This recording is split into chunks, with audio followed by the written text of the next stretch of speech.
Right, Clarets, fan reaction, Borough nil, Burnley nil. Fair point on the balance of play, I think. Thought really, really tough match, really difficult match for us. 3 games in the space of just over a week with the same starting 11. We were always going to look a little bit leggy, looked a little bit tired tonight, I think. I thought Borough started the game the better side, but we did grow into the game a little bit more and started to control the midfield. Um, that they started much better, but we did get into it. And then, there's the moment with CJ and Lath. I think he does go down a little bit easy, but he's always going to be looking for a foul there. But I was very surprised the referee didn't give it. Because it was a bit clumsy by Egan Riley.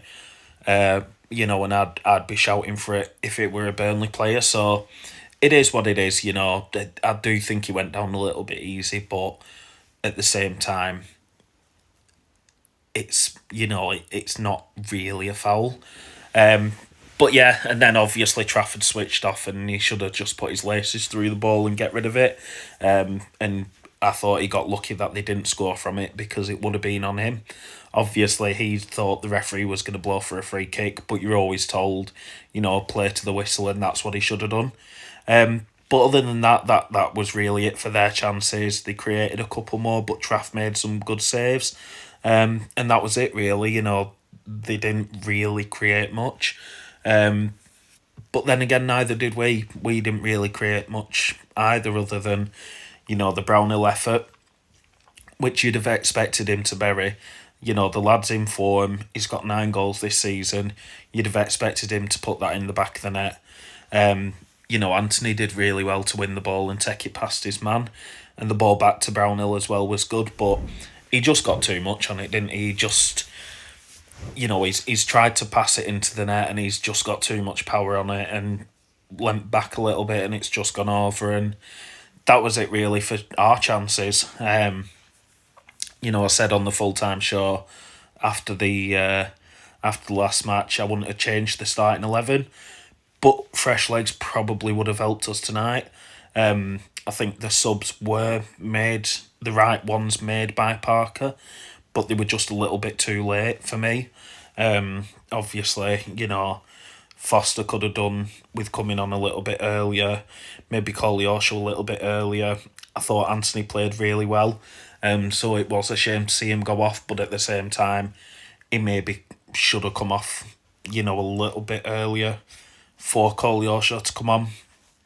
Like I say, I thought he played well, so it's a strange one, really. I think it took a bit for Hannibal to get into the game. Thought Egan Riley had his moments, but overall played quite well. I thought Steve played brilliant, as Steve always does. Fleming, thought it was basically non-existent for the time he was on the pitch. There's so many players that I said the other day against Sheffield United, every player can come off absolutely proud of the shift that they've put in. Tonight, I don't feel the same. I do feel like it's been it is a good point and we have made that effort and we have tried hard. And I do think the lads will be disappointed to come away with a point, despite the fact that, in my opinion, it is a fair point. But yeah, I just think maybe the lads were a little bit tired tonight and maybe, the starting 11 could have been mixed up a little bit. But, that's not necessarily a criticism on Parker, because he has had a tendency to mess with the starting 11 after we've put in a really good performance. So, I don't feel like that's a dig at Parker, because, like I say, he has had a tendency to mess with that starting 11. So for him to keep the same starting 11 who played against Sheff Wednesday, who played against Watford, you can't blame him for that, because that has been a winning team and they have played well. But at the same time, the squad's there for rotation, and I think that would have helped us tonight. I think that's definitely had an impact on the game tonight. But like I say, it's a good point against a team that are going to be up there towards the end of the season. Carrick's done a good job with Middlesbrough, and you do expect them to be up there towards the end of the season. So I'm not too disappointed. Obviously, I'd have preferred us to win and go second in the table, but on the balance of it, it's a good point away from home. They say win your games at home and draw the games away. And we're still in it. I think after the Watford game, I'd sort of said 7 points from the next four.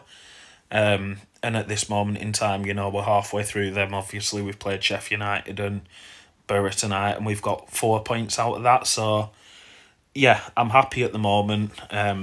Obviously, I would have preferred us to win, but it's a good point away from home against a side that are going to be up there towards the end of the season. So yeah, can't be too downhearted with that. But yeah, Stoke up next on New Year's Day. Let's start 2025 with all 3 points. Let's go out there and make it hell for them. We're back on the turf, back on our own patch. Let's go get another 3 points. But another clean sheet, another point. Focus on New Year's Day now. Up the Clarets.